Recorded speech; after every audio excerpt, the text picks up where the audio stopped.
Allez, c'est parti, nouvelle vidéo avec un nouveau petit concept où on va analyser rapidement un mouvement ou une pratique artistique et aujourd'hui le sujet sera la rock taxidermie. Alors, c'est quoi la rock taxidermie? Il s'agit d'un mouvement artistique assez récent puisqu'il a fêté ses 20 ans en octobre 2024. Né à Minneapolis en 2002, la rock taxidermie a été lancée après une rencontre entre Sarina Brever, Scott Bibus et Robert Marbury qui ont découvert qu'ils partageaient un intérêt commun pour les matériaux de taxidermie.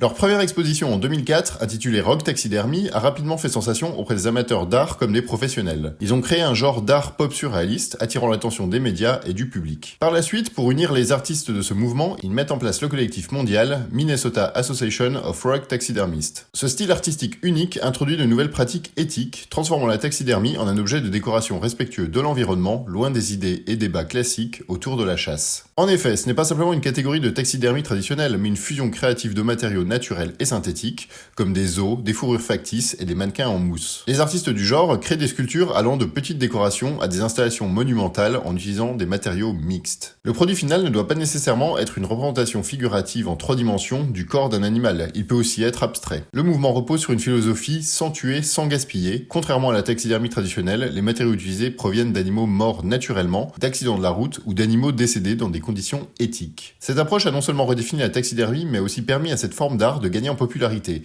même auprès de ceux qui étaient opposés moralement. En 20 ans, et grâce à l'éthique de ce mouvement, la taxidermie est passée de marginale, pour ne pas dire de mauvais goût, à populaire. On peut d'ailleurs maintenant en voir dans les galeries d'art, les restaurants branchés et les boutiques de luxe, devenant un objet de décoration acceptable, voire nécessaire. Ainsi, la rock taxidermie a non seulement transformé le monde de l'art, mais a aussi engendré un changement de mentalité dans la société, où le respect de l'animal et l'art peuvent désormais cohabiter. Elle a même été validée par l'association PETA qui œuvre pour la protection des droits des animaux. C'est pour dire. Voilà, c'est tout pour cette vidéo, n'hésitez pas à me donner votre avis en commentaire sur la rock taxidermie et à liker et partager la vidéo si elle vous a plu. À bientôt!